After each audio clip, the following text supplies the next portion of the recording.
પ્રભુના ગૌરવી નામમાં પ્રેમી સલામ સાથે આજની સવારની સુપ્રભાત. આ સંગતના માટે પ્રભુનો આભાર. પ્રકટીકરણના પુસ્તકના 19મા અધ્યાયમાં ઈશ્વરના પવિત્ર ગુણોની વાત આપણે જોતા આવ્યા છે.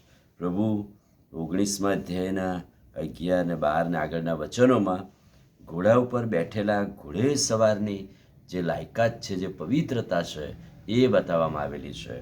તેવું લખે છે કે તેની આંખો અગ્નિની જ્વાળા જેવી છે અને તેના માથા ઉપર ઘણા મુંગટ છે.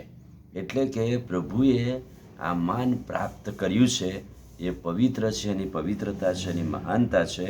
પણ એની આંખો અગ્નિની જ્વાળા, એટલે કે કોપ કરવી ધીમા અને દયા કરવી ઉતાવળા એવા ઈશ્વર, એવા પ્રભુ છે. પણ ત્યાં લખ્યું છે કે તેના માથા ઉપર ઘણા મુંગટ હતા.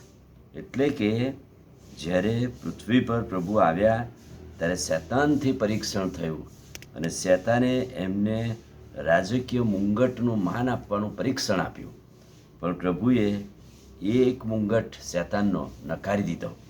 પરિણામ સ્વરૂપે અહીંયા સ્વર્ગમાં એમ કહેવાય છે કે ઘણા મુંગટ તેના માથા પર મૂકેલા હતા. એનો અર્થ એમ થયો કે આ પૃથ્વી પર, જગત પર શૈતાનને પરીક્ષણો આફતોમાં આપણે ના પાડીએ છીએ તો પ્રભુ બમણું માન સ્વર્ગમાં આપે છે, બતાવે છે. તેના માથા ઉપર ઘણા મુંગટ મૂકેલા હતા.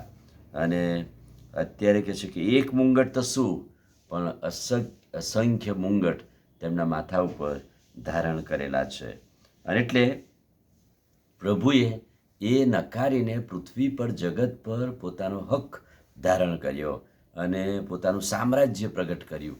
એ શૈતાની વાનાઓને, શૈતાની મુંગટોને, પરીક્ષણોની સામે પ્રભુએ ના પાડી. અને એટલે મત્થીની સુવાર્તા 28મો અધ્યાય અને 18મા વચન મુજબ પ્રભુ કહે છે કે આકાશ તથા પૃથ્વી પર સર્વ અધિકાર મને અપાયો છે. એ સર્વ અધિકાર પ્રભુએ પ્રાપ્ત કર્યો. એ સર્વ મુંગટ પ્રભુએ પ્રાપ્ત કરેલા છે. એમ કહેવાય કે સર્વ અધિકાર બાપ પાસેથી મેળવ્યો છે. ફિલિપી 2:9, ફિલિપીઓને પત્ર 2:9, સંત પાઉલ શું કહે છે? એને લીધે વધસ્તંભ પરના મરણ સહન કર્યા પછી દેવે તેને ઘણો ઊંચો કર્યો. પ્રભુએ એને પૃથ્વી પર ઊંચો કર્યો અને સર્વ નામો કરતાં તેને શ્રેષ્ઠ નામ આપ્યું. પૃથ્વી પર, જગતમાં ગણાતા ઘણા દેવો કરતાં શ્રેષ્ઠ નામ આપણા પ્રભુને આપવામાં આવ્યું. અને આકાશ પરના, પૃથ્વી પરના અને પૃથ્વીના ઊંડાણના લોકો ઘૂંટણે પડે અને પ્રભુ ઈસુ ખ્રિસ્ત એ જ પ્રભુ છે એવી કબૂલાત કરે. પ્રભુના પવિત્ર ગુરુનું વર્ણન પ્રકટીકરણના પુસ્તકમાં બહુ ઊંડાણપૂર્વક કરવામાં આવેલું છે. અને અહીંયા લખ્યું છે કે ઘોડા પર બેઠેલાની આંખો અગ્નિના જ્વાળા જેવી છે, પણ એમની પવિત્રતા અને મહાનતા પણ એટલી જ છે.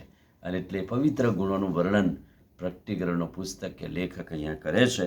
અને આ પવિત્ર ગુણો પ્રગટ કરવા માટે પ્રભુએ પૃથ્વી પર, જગત પર 3.5 વર્ષ એ સેવા કરી અને નામ પ્રાપ્ત કર્યું. ત્યારે પ્રભુએ, બાપે એને માન આપ્યું, પૃથ્વી પર શ્રેષ્ઠ નામ આપ્યું. એક મુંગટ નહીં, પણ અસંખ્ય મુંગટ આપવામાં આવ્યા. આમીન. પ્રાર્થના કરીએ. વાલા પ્રભુ, આજે સવારે તમારા અદ્ભુત ને પવિત્ર વચન માટે આભાર. વચનના પ્રકાશમાં અમને દોરો. તમે જે નામ ધારણ કર્યું છે પૃથ્વી પર, જગત પર, એ શ્રેષ્ઠ છે. અને શ્રેષ્ઠ નામમાં અમને પણ એ નામ મળ્યું છે. ત્યારે પ્રભુ, શૈતાનની પરીક્ષણોની સામે લડવા અમારી મદદને સહાય કરો. પ્રભુ ઈસુના નામમાં માંગીએ છીએ, સાંભળો ને માન્ય કરો.